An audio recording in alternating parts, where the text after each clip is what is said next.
Good morning, everybody.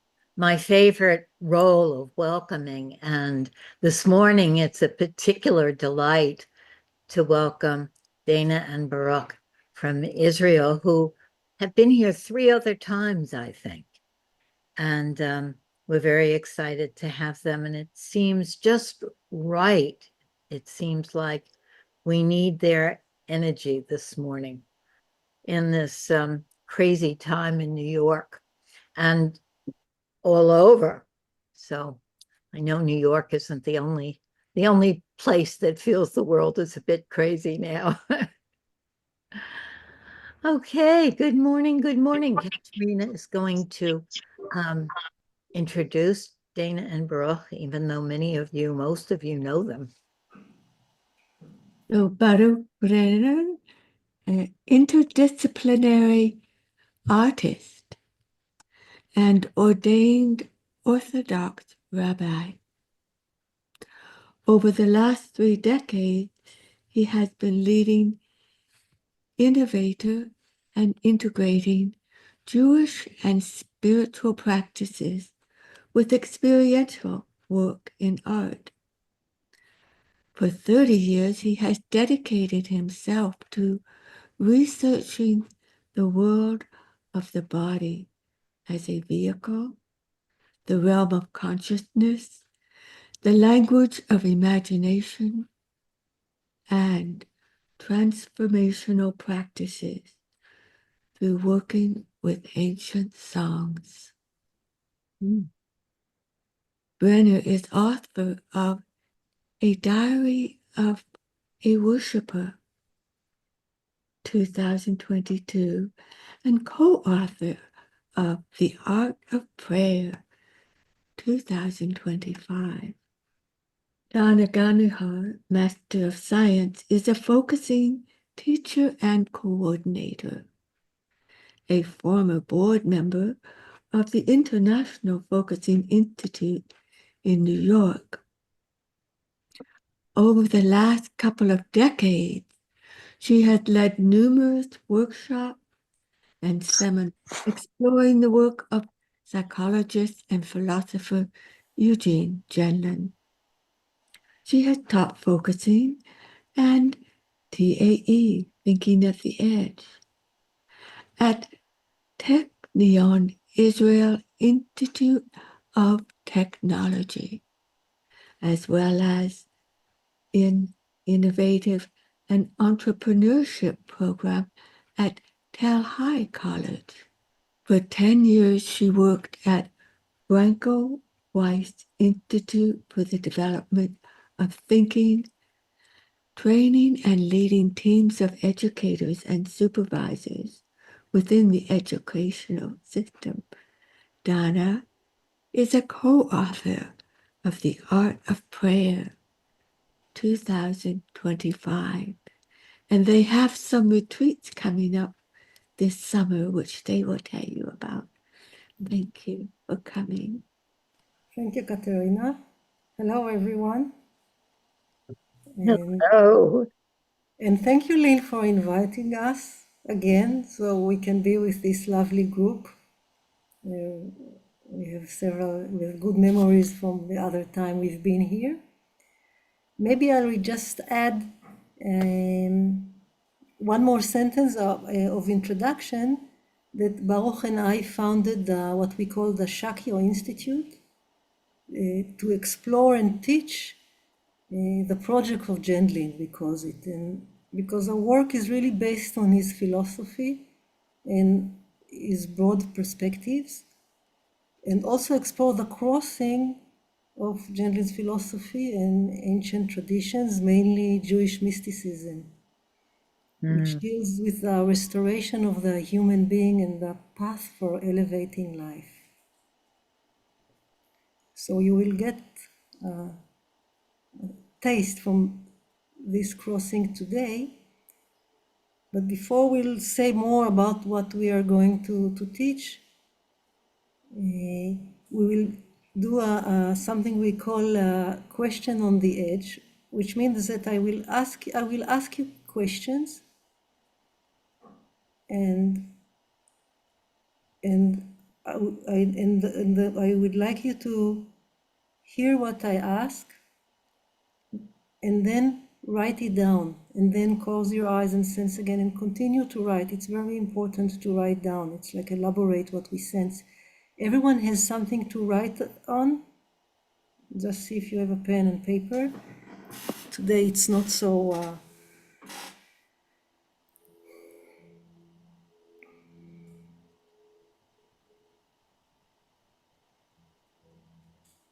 I just went and got my book, so great. some people may write on their phones. Okay. Yes. Although the movement of the hand is Oh, yes, yes. helpful. Okay. So in a moment I will ask you to do something, and then please closely observe what are you doing and write it down. Okay? So you can lean back for a moment and do not close your eyes. We are now in a certain context, already inside something. So take a moment to pause from all your activities, including the fact that you have gathered here for this lesson or for this session.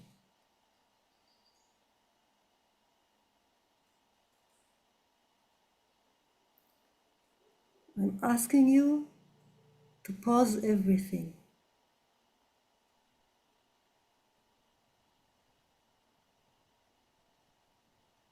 and pay close attention to the process that happens now.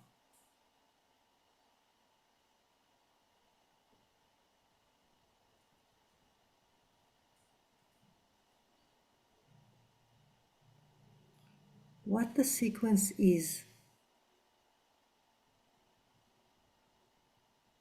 gently follow it.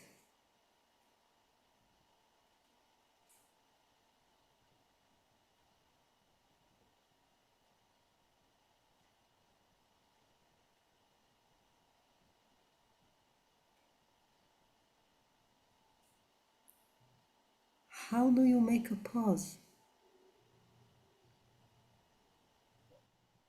Follow it, and then you can write it down, what you notice.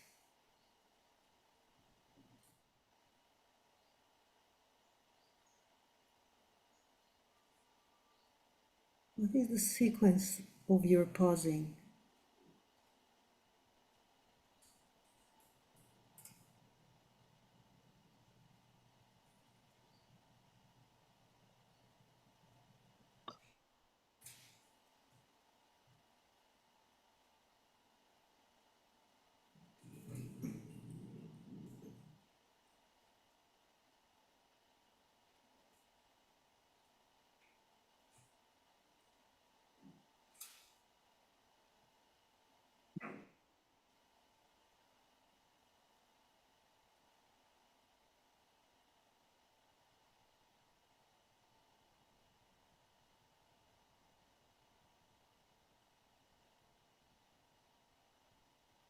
Notice what is being paused.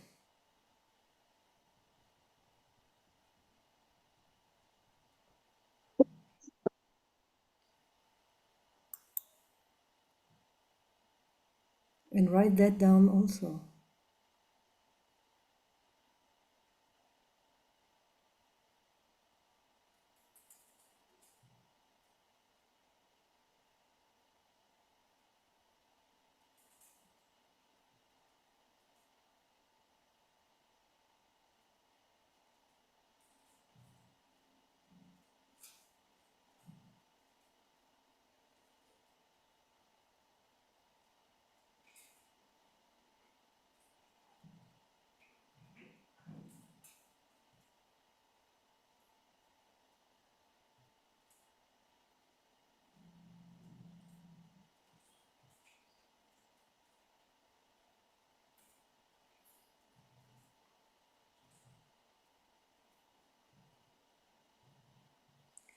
And also notice, what does this, what we are doing, the pause, what does this allow?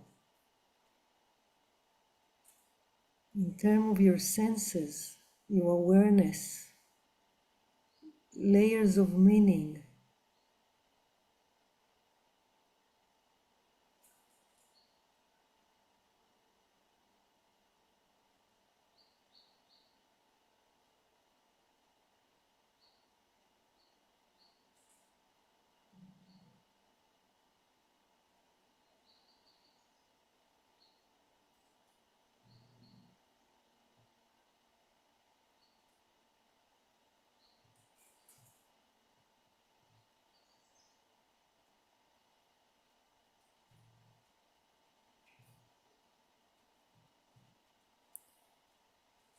And you can also ask yourself, what happened?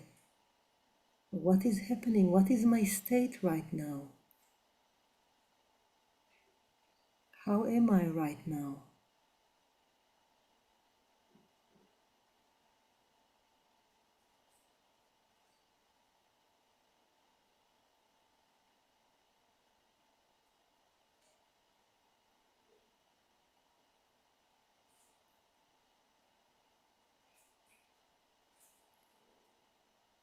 And when you sense how you are right now, you can give it a fresh name.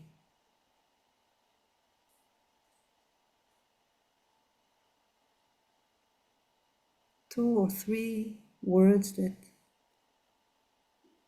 are emerging from your sense of how you are right now.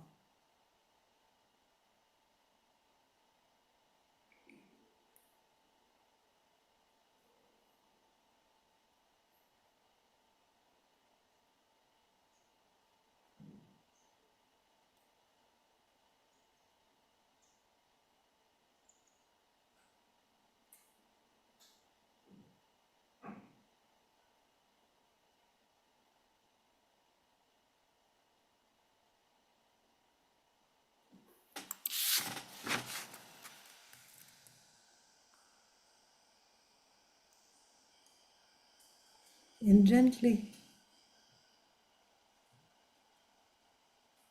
we can allow ourselves to come back to our shared space.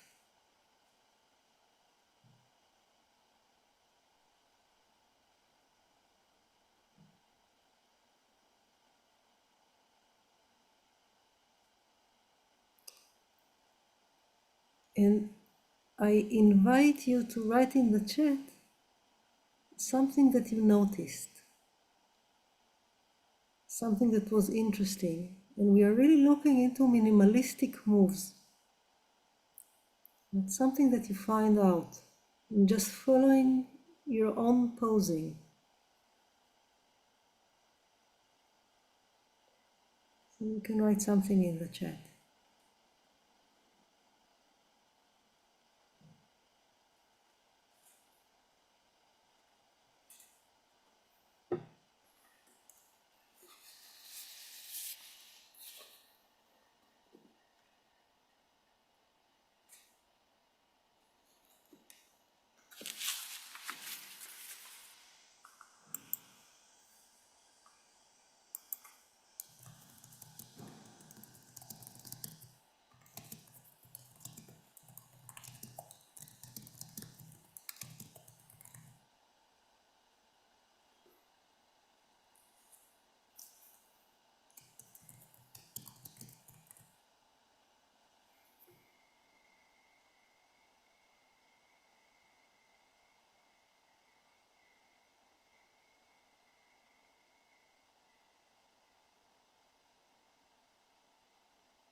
Be lovely to have somebody read the comments in the chat out loud if anybody wanted to do that. I think it's okay. It's better to, Yeah, not everything. I'm reading it and I'm getting a sense of what you're feeling. And I can just, if I'm following your suggestion, so giving more room for my breath, I can handle this, I have choice. And then the word distracted was replaced by wandering in my mind, and a smile, something is moving, joy, being here, joy. Okay, thank you for that sharing. And spirals, and again, they continue to come. And I also want to invite you, some of you came a little bit late, and maybe because of that you do not open your cameras. So we will be very happy to see your faces if it's possible. yes. Just feel that we're in a living group. Yes, thank you.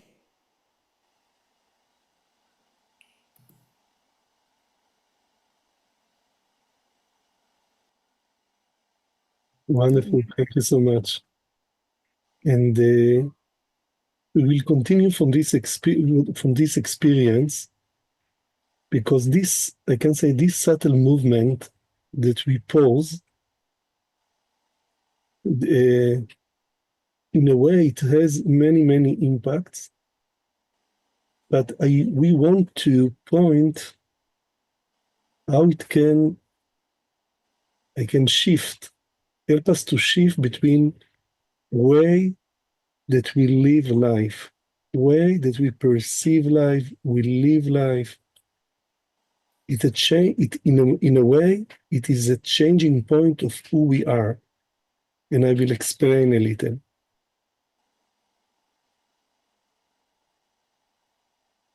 To understand, and I will say two things in order that we'll understand it. It's something very. It's not only something very practice to make it the change through pose.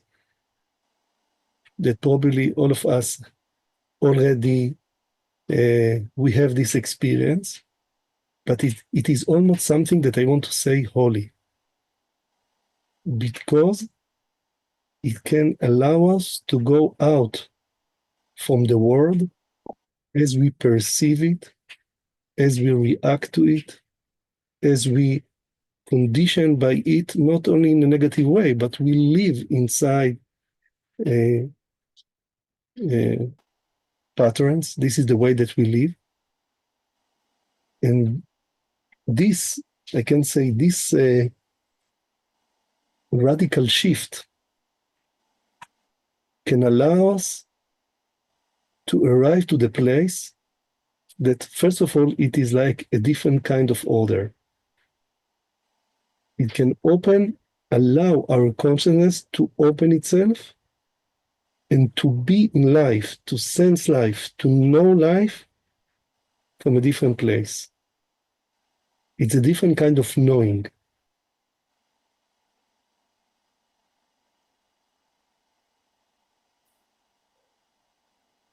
And we need tools to live, first of all, I can say, in a way, in a simple way to pause, everyone can pause.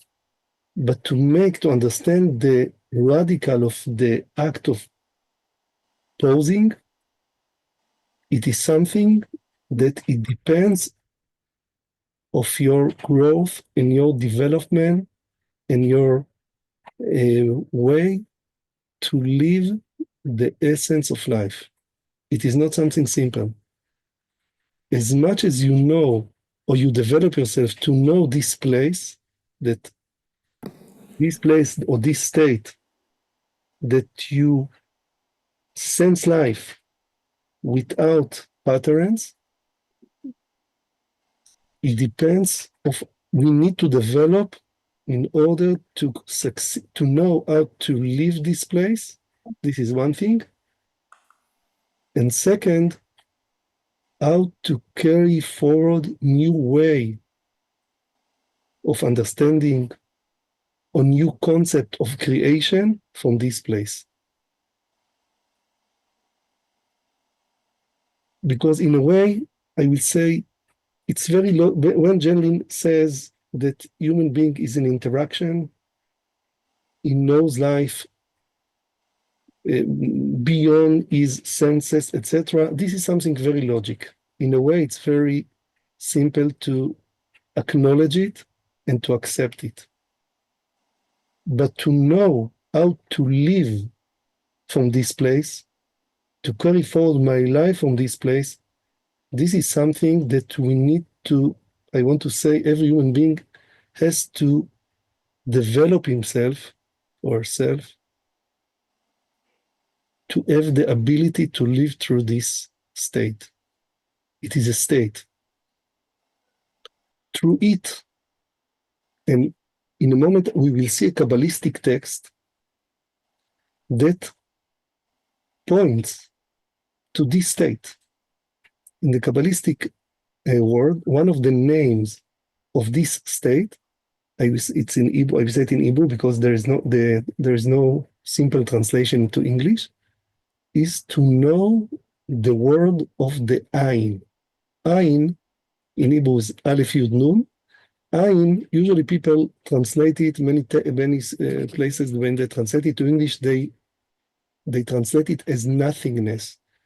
But the Ayin is not only nothingness, it's the nothingness that is full with everything. If I will say something that, if I will use another translation, is like to know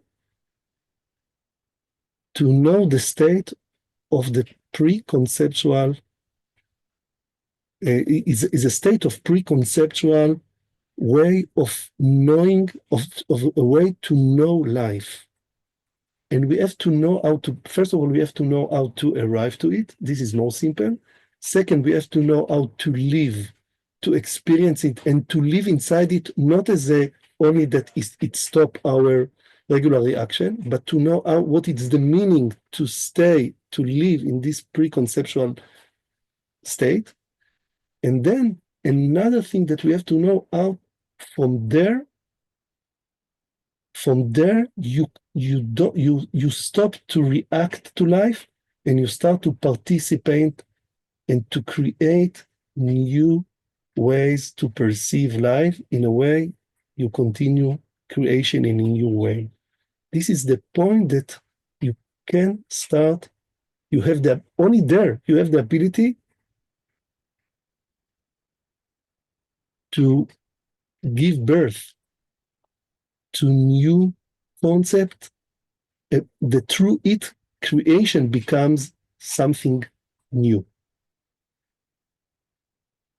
Okay? This is the place that I can live my life without the barrier of my personality, without the barrier of my knowledge, without the barrier of my agenda, without the barrier of my opinions. It is like a holy, I can say even it's like it's a holy practice to know how to work through the radical meaning of I can say the holy pose or the radical pose. And we want to put here two texts that maybe will open the field in the way that we perceive it. Okay, we only think that we can share how we perceive this radical pose. Okay, so maybe the first we will see only like to have the inspiration from ancient text that was written in the 14th century.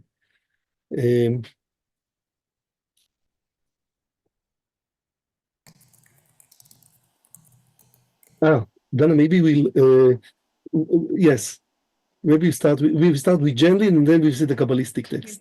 Okay. So just a few words from Gendlin. From a process model, one of the point when he looks and describe his own work, among the tasks of this work are to reconceptualize the body so that we could understand how focusing is possible. That obviously requires a different conception of the body. Another task, quite similar, is to form concept for the preconceptual. This is the same point without attributing it to the body. Okay, so in many ways we can say this is part of the project of Gendlin. How you can, because the preconceptual place is not only nothing, it is a state that you cannot say nothing about it. It's not an empty space, and is not something that you can exactly to describe, but you can, you learn. There are practices. To them, you can know how to be there and to explicate life from there and to create new concepts from there. Okay, so And it's another, a simple, and also look, that's the impact that it has when I say I'm pausing and turning my attention to the body, or I'm pausing and turning my attention to the preconceptual. and even Dana maybe to say, and I open my attention to the preconceptual layer of life. Yes, and I open my attention to the preconceptual layer of life. And just sense what it does inside those two different phrasing.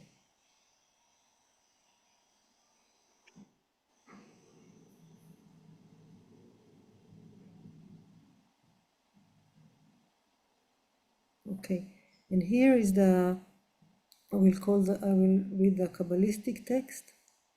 Ein, nothingness. And again, nothingness is a one way to say it. Na'ain and allness. Yeah, allness. Yes, It's and the same. it says it here, is more existent than all the being in the world. But since it is simple, and every simple thing is complex compared with its simplicity, it is called Ein. I just read it again, and then you can explain, Baruch. Ein, nothingness, is more existent than all the being in the world. But since it is simple, and every simple thing is complex compared with its simplicity, it is called Ein.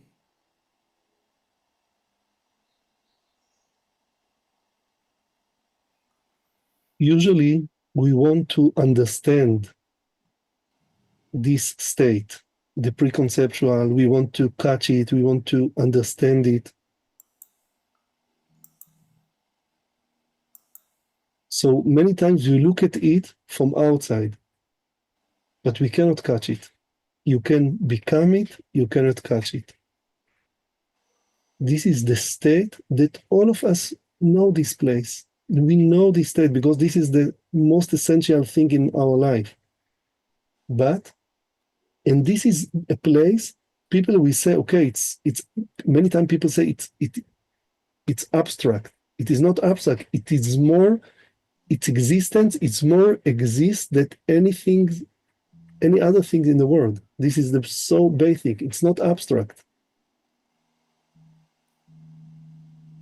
It is abstract to our mind that wants to explain it. It is not an abstract. This is you can call it the body of life. You can call it the preconception of life.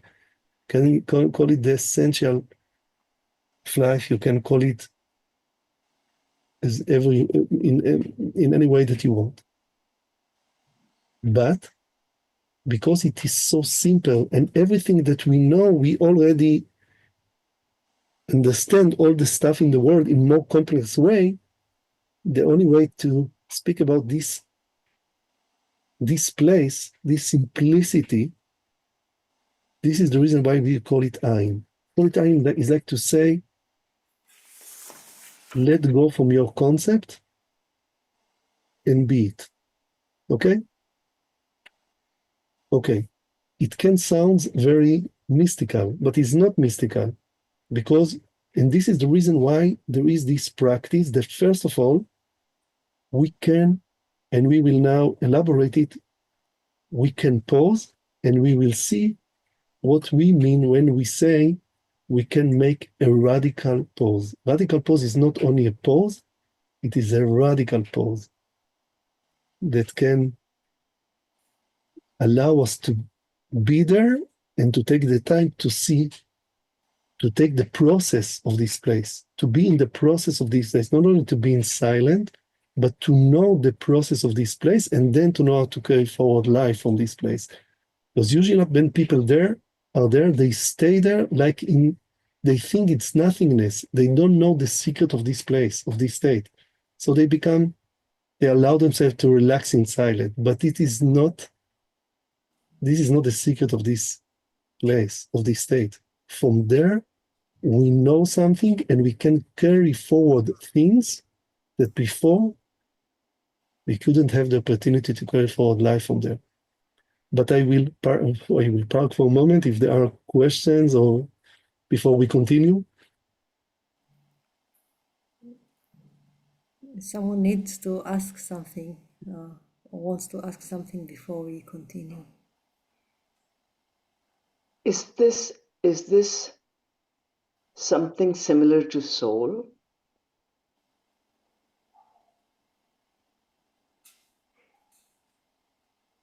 In the Kabbalistic world, no. The soul is something else.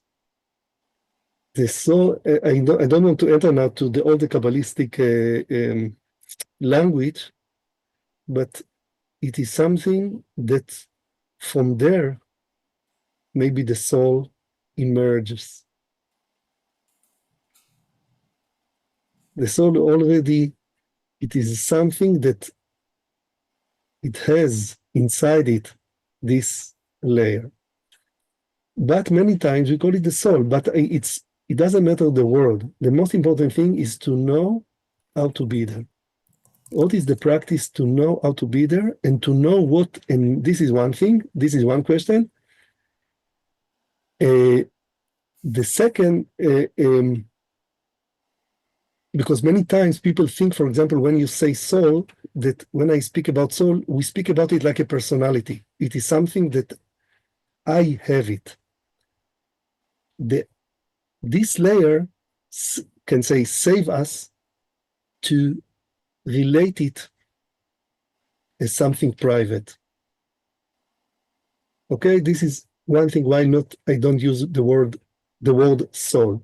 This is one thing, and like I said, the main thing is to experience it, and the most important thing is how to, from there, to know what are the steps to carry forward life.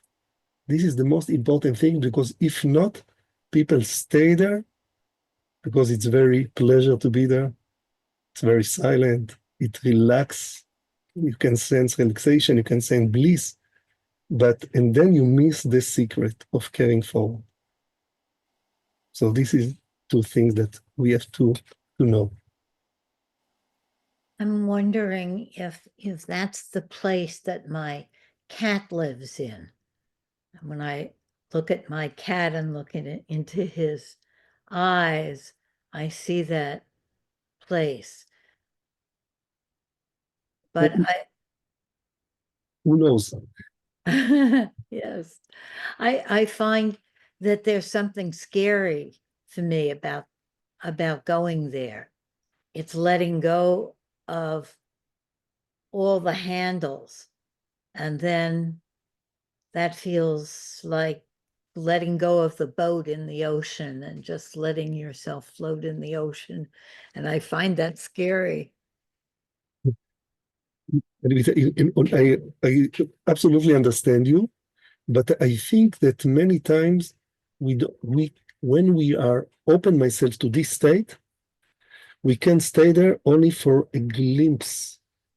we cannot continue to be there. We don't have the ability,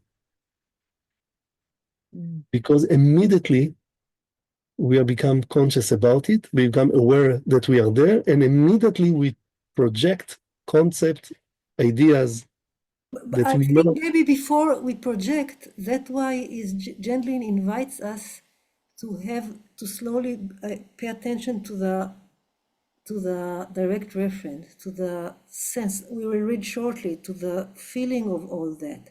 Feeling of all that is not floating in the ocean with no handles, yet it's not just being in a symbolic space. It's just being with this felt sense. So after those glimpses, we can allow the feeling to emerge. But now it is emerging from the Ein and not from what we previously knew. That's why we need the radical pause. I will say it, maybe I will say it in another way than about it. First of all, it's amazing that this is the way that we understand Gendlin. This is part of his project to allow this pre-concept to be part of our life.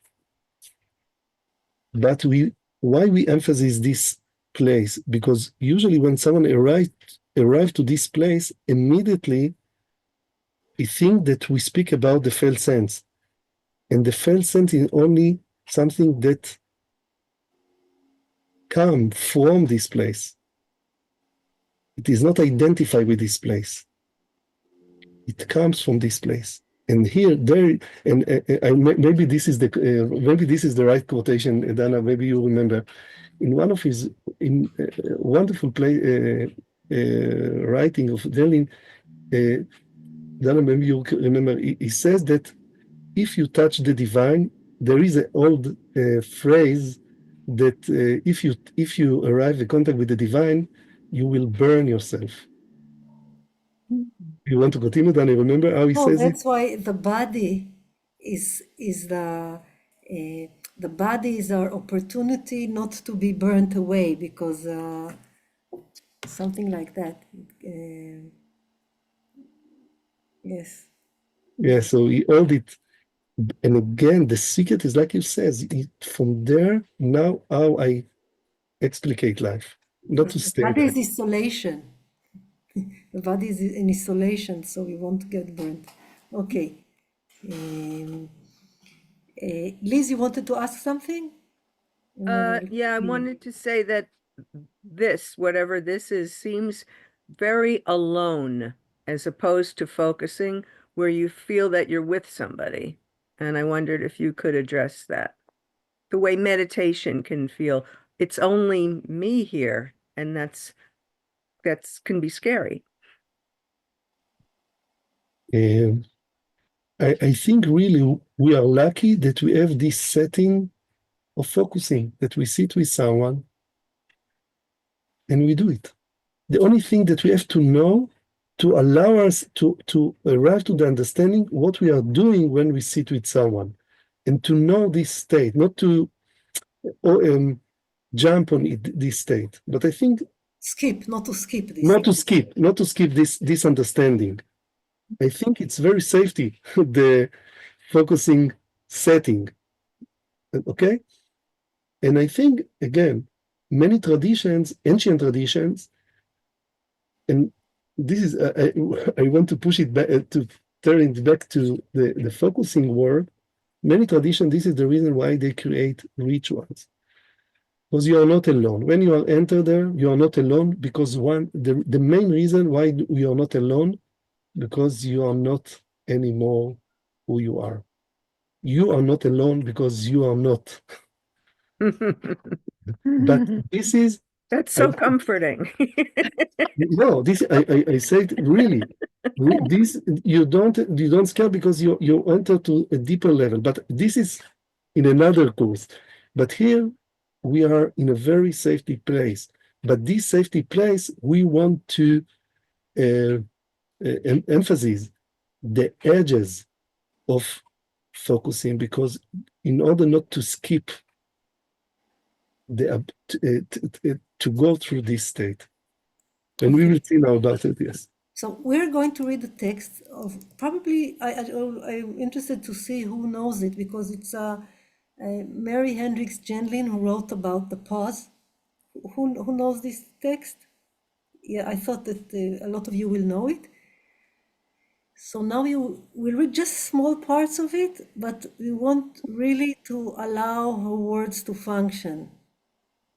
And I see there are more questions. Maybe we'll give more time in the end, if it's okay. The people will raise their hand. It's okay that we will, after we'll continue with the questions. Okay, Shran. Okay.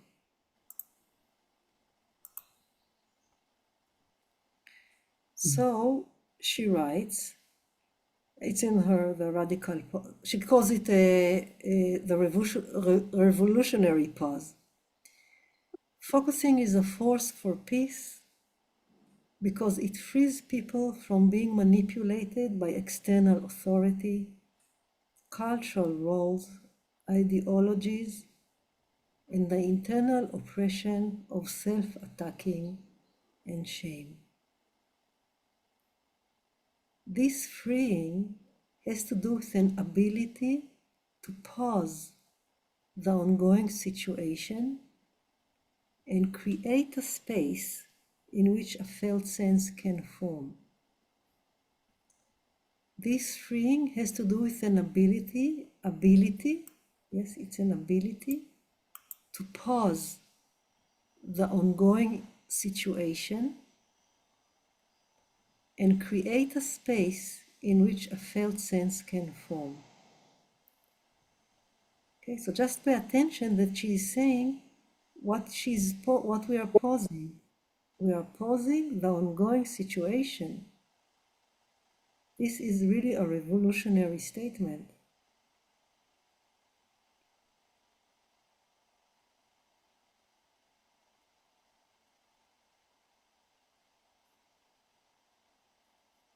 And you can understand that already when she speaks about ability to pause, like we know ourselves, we are multi-layers people. I can pause the situation. I can pause the way that I interpreted life. I can pause what I am looking for. I can pause what I am expecting for. I can pause what I yearning for.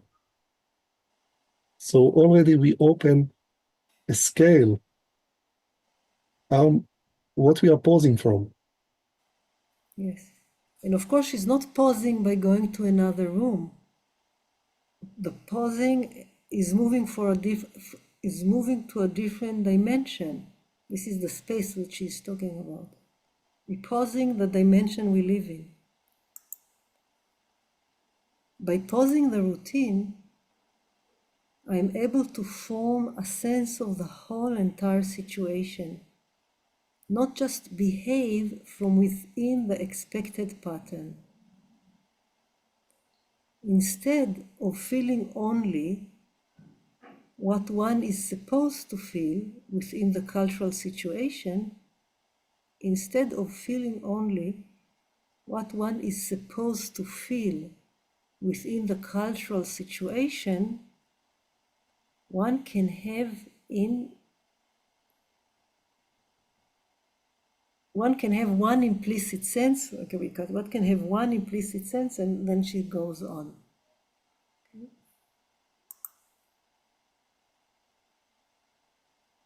So now she wants to allow us to see, and I'll continue, and she's explaining it, that one way is the way that I behave within the expected pattern, and I have my habitual feelings that I supposed to feel, that I'm expected to feel, although I feel that these are my feelings, my emotions.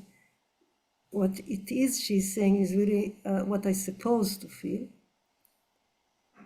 And we want also to add to it that there is also what we call an habitual felt sense.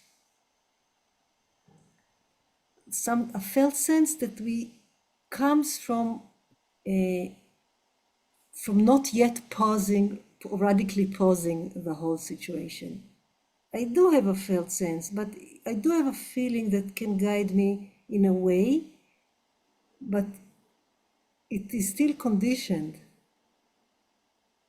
And it's coming from the usual way that I'm focusing. And I'm also talking about myself. I'm 20 and more years of focusing, that I can say, okay, but did I really pause here? Did I really enter to the preconceptual depth where something new can arise from there? And then she says, in a process model, there are at least 3 levels of feeling defined. This is Gendlin's terms. There's feeling in behavior, which is the feeling that are felt and we feel them, but we're not really acknowledging them. It's like in behavior. Also, animals have these kind of feelings. There's culturally slotted emotions, which the emotion that I have in a situation, it is not coming from a preconceptual dimension. It is habitual in a way. It is expected. And there's a felt sense, which could be a new gate or a new way to enter into what he calls the preconceptual, the body. We call it the depth, the unknown, the ein.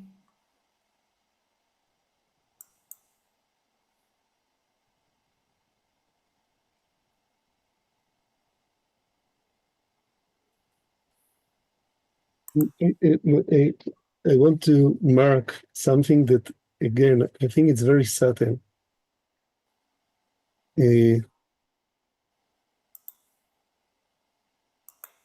Maybe I'm not what we say now, it's not precisely right, but I want to share direction. I think sometimes even felt sense can be part of the cultural, habitual culture or the pattern of the cultural world. Like I can react to something, I can open myself to the more, and to create inside the cultural pattern to go to another option that already the culture was created by the culture. This is one way I can say, to use the felt sense. This is one of the danger, maybe, that the felt sense can fall to it.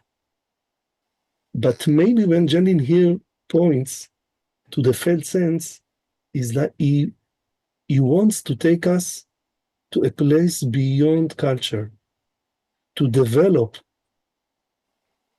to maybe to point to us a place to develop ourselves to something that is essential of our humanity, is the place that something, I can even say some primordial, kadmoni, primordial, can be created through language.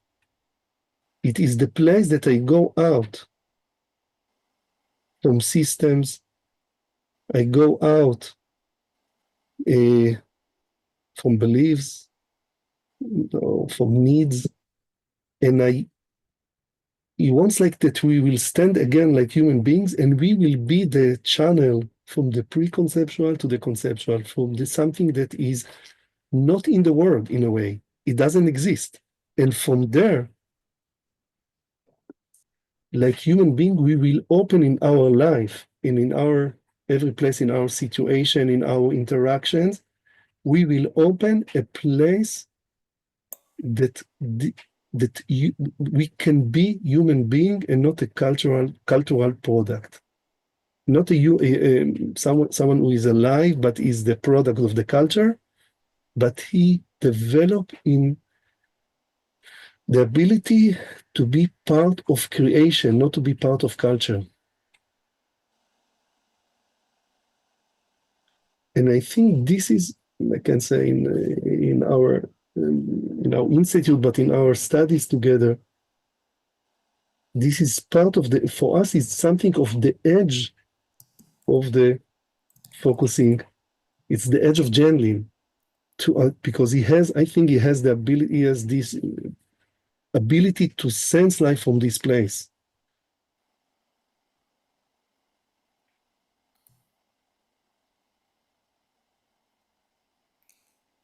Is there someone wants to again ask something? Before we continue, we want to make an. Well, I just wanted to add a word. I don't think if it was said before, but some of the words were that were said was being scared or avoiding, and all of these words lead to one that defines all for me, which is fear. And I would be intrigued to know if someone could describe the real activity of what fear is in the body, how it happens. Or I could say how I make it happen. What happens in the body really?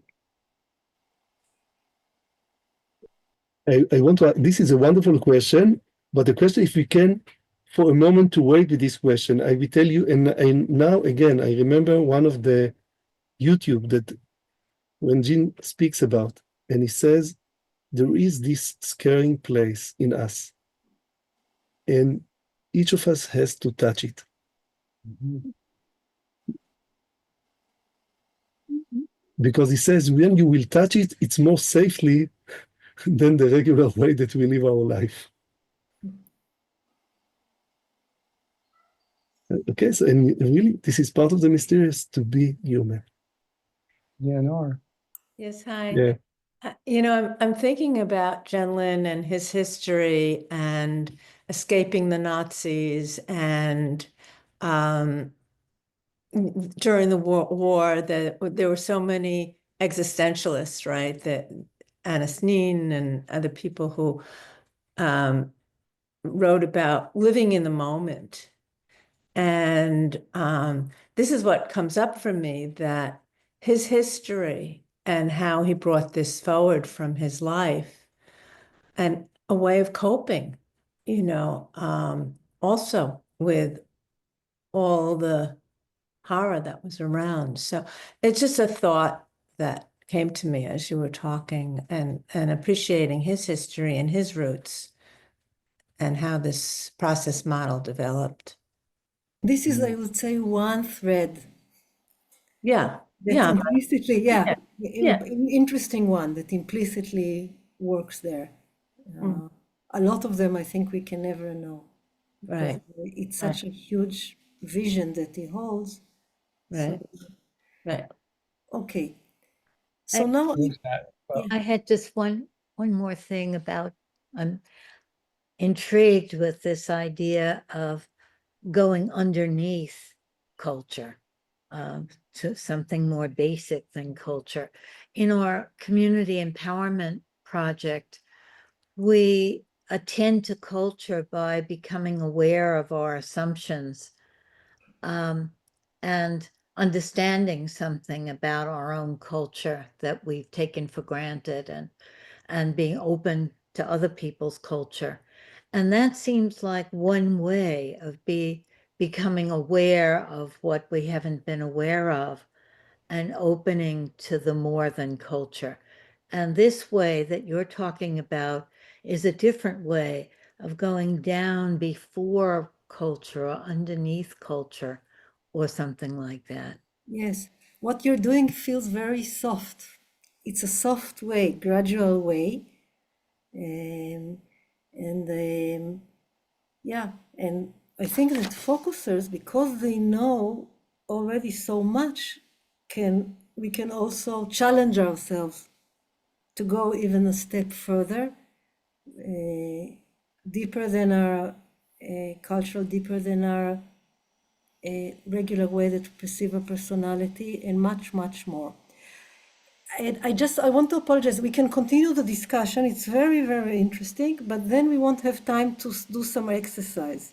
So maybe we pause now from the discussion. We'll make just 10 minutes here together, maybe explore it a little bit in the breakout rooms, and then come back to continue the discussion, because your questions are wonderful, and they also let both of us think more about what is important for us. Okay, I request that we could do more than 10 minutes for this kind of thing, maybe 15 or 20.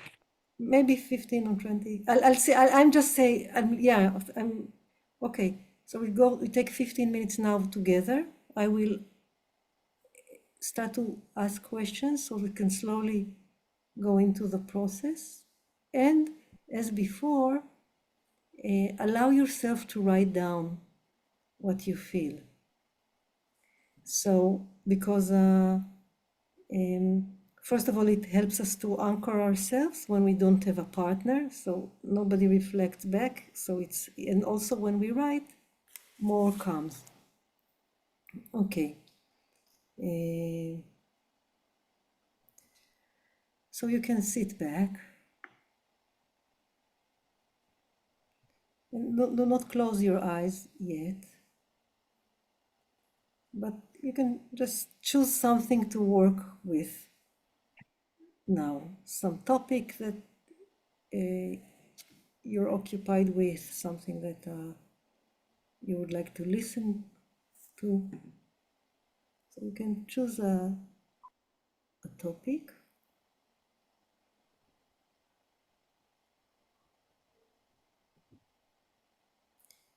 And then briefly, when you think about this topic, what do you feel is the main issue here? Okay. So see if you can write down what is the main issue here.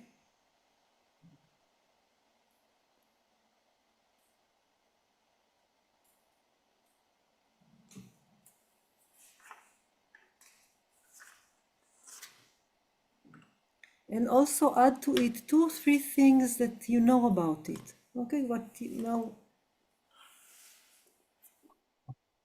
comes for you when you think about it.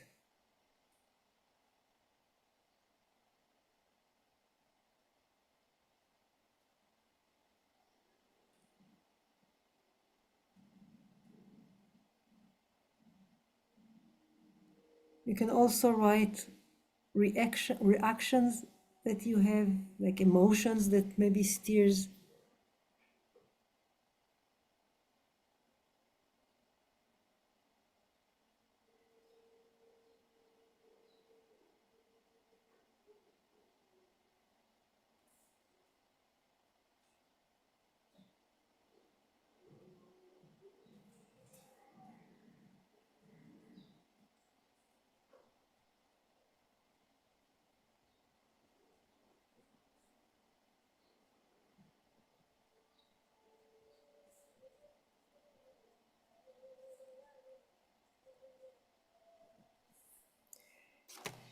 And also, what would you like to happen in this situation? What would you like to happen?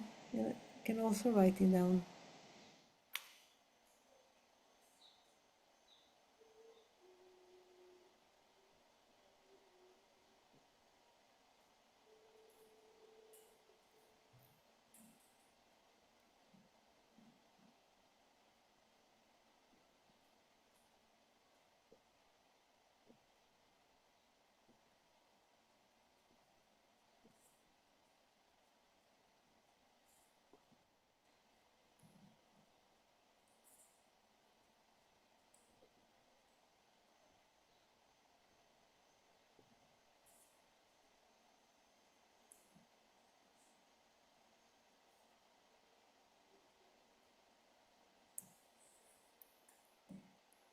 Okay.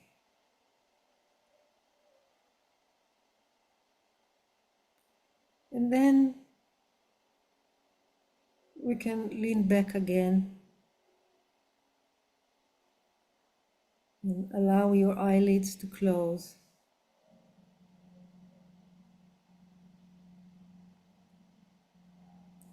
And first to make just a simple pause, just taking a moment of silence.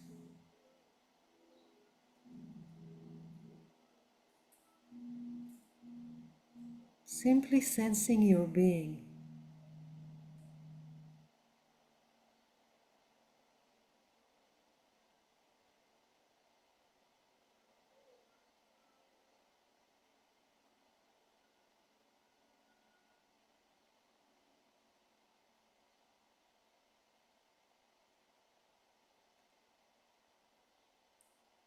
Now we invite you to make a radical pause. Remember your topic again. Remember the situation you are working on. And pause the usual your inner dialogue about it.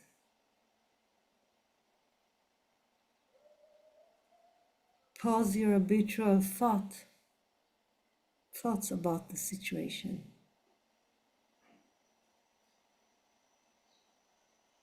Pause everything you already know and understand about it.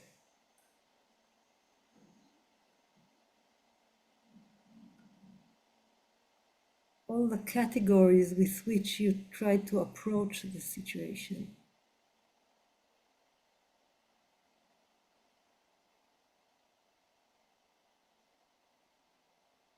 Pause the ongoing interaction.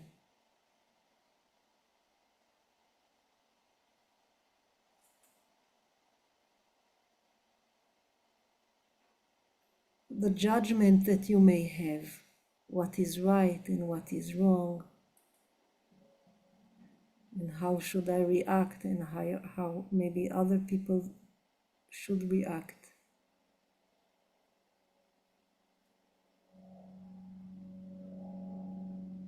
What culturally defined as appropriate. Yet you're still very gently holding the subject, the topic. This you're not dropping away. It's still lightly there. But now, without an agenda of what should happen, you are shifting from known concepts to the pre-conceptual states of knowing. We are moving from the way we are thinking about the situation or the topic to a first body knowing, which is a life knowing.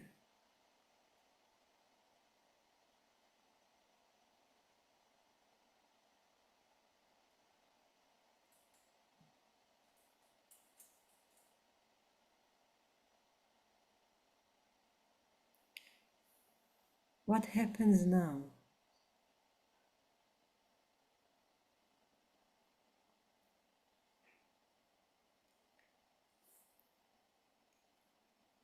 You're opening yourself to the depth where you can sense something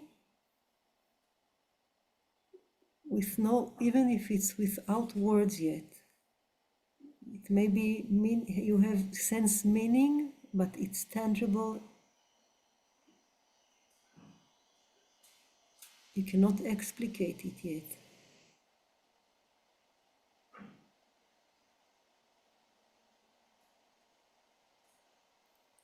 And don't hurry to find concepts and words and for that.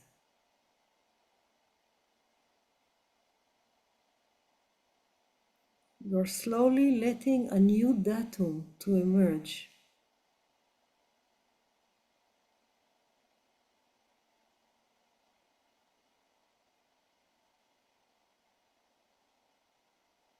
Even if it's not understood.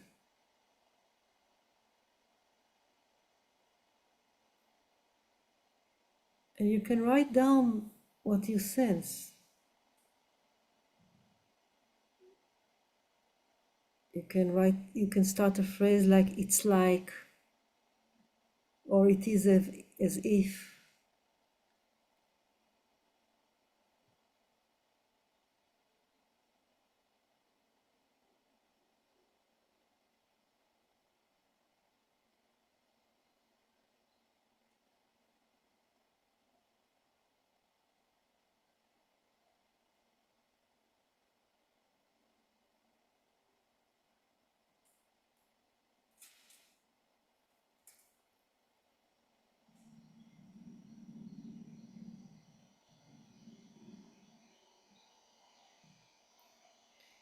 You're really allowing something to reveal itself from underneath. And your hand can describe it.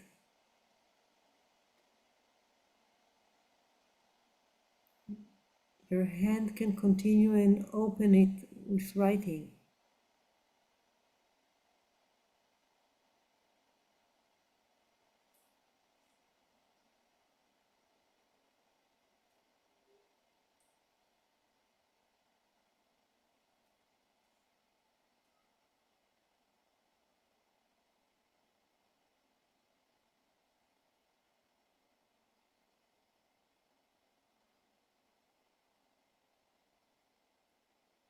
Sometimes Gendlin calls it to be at the edge of awareness. Letting myself be surprised to what comes from the other side.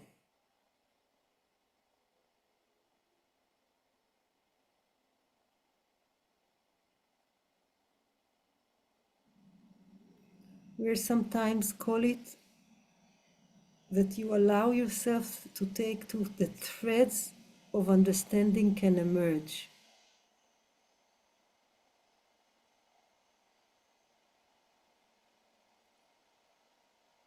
Strands of meaning can start to unfold.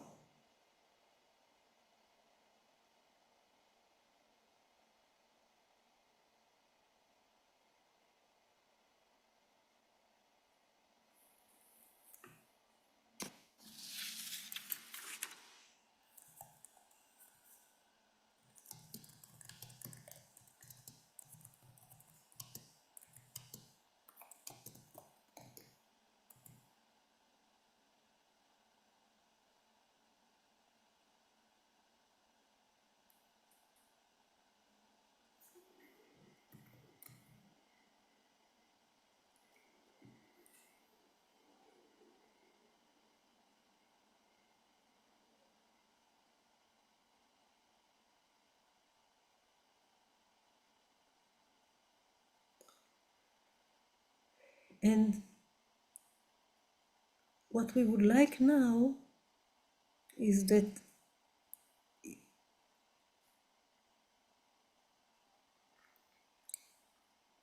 slowly you can just see what happened.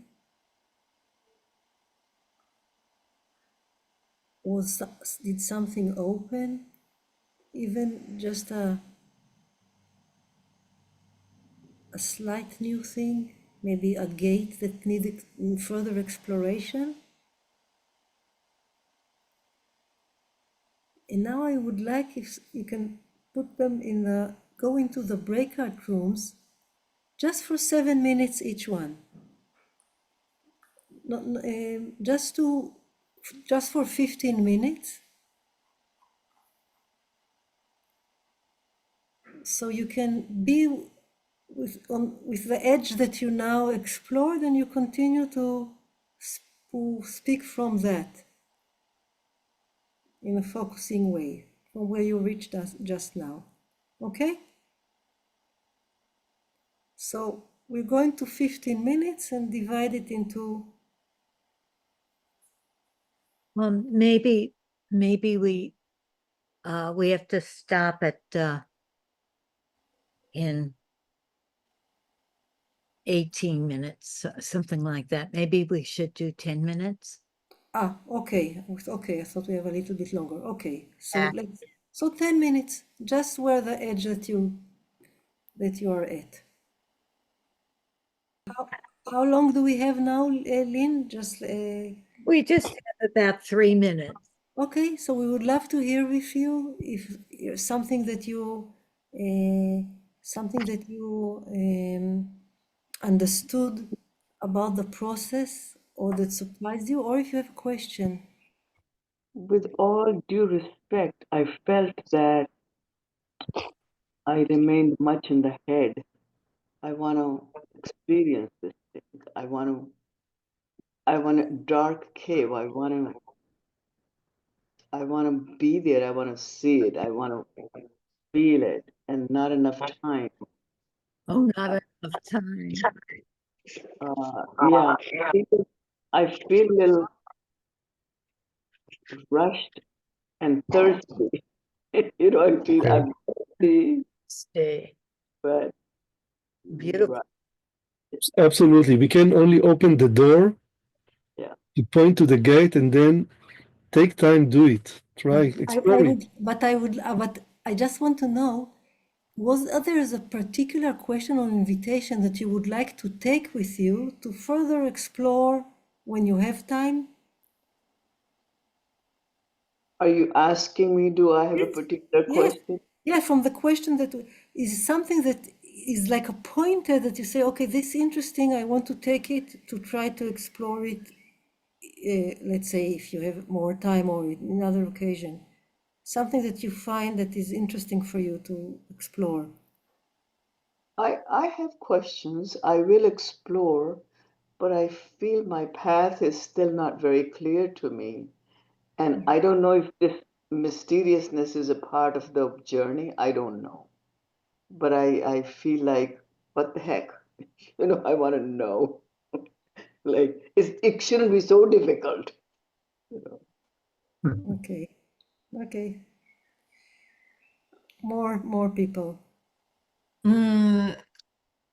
Just wanting to respond to Shashi that it totally makes sense that you felt like there was not enough time because this is such very, very subtle work and kind of very strange or foreign to us. At least it was to me.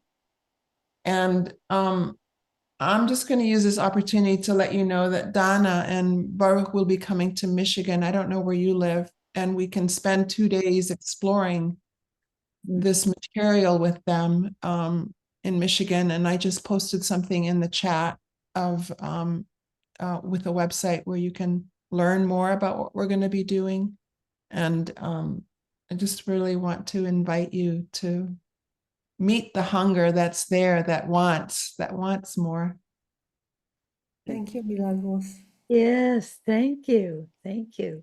And Dana and Baruch will also be in New York in June.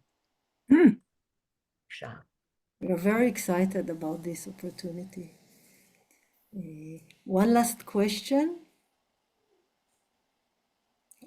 or remark?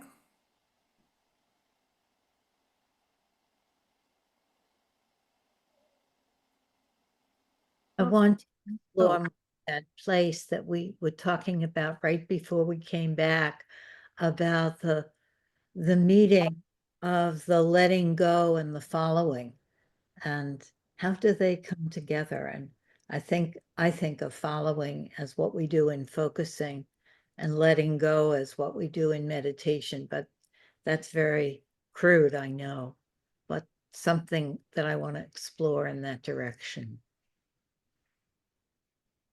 And Dorothy, you started to say something? I just wanted to say what was so helpful to me. I always place so much pressure on myself in the felt sense to find the felt sense, to find the shift, and I just like I love this idea of like, there isn't any conception of letting go that I have to even have a concept or the typical history.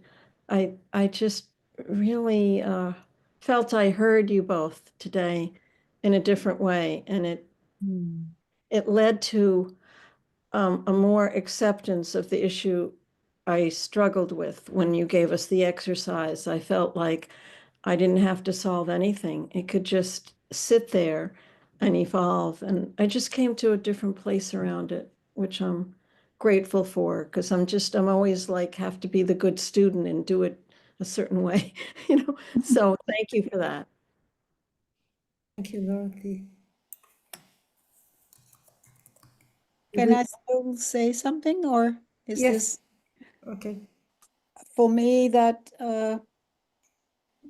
place was like a meeting of the meditation and the focusing. It's like that's where it emerges from. So I felt very touched by your presentation. Thank you. Thank you so much to be together. And I think really continue to explore it. What we want to use is we know that we have perspective about the world. We know when we are pausing, we release something, and it's something that we many times we have to grow and to develop this capacity, this ability to know how to be human through radical pause. And radical pause, it's already a new step. It is a new step, and here we can find again what it means to be human in a freshly way. And through this place, we can, first of all, to change the way that we perceive ourselves, to change understanding or to the way that we make interaction in situation, and to bring something new to other people and to the world, because we from there new concept can really be created, new concept that can, this is life, can bring life, can create life in a new way. And we want to participate in the creation of life as human being with, I can say, with humbleness and with courage. Thank you so much about this meeting. Thank you, Lynn. Thank you. Thank you. And we'll see you soon again. Bye-bye. You.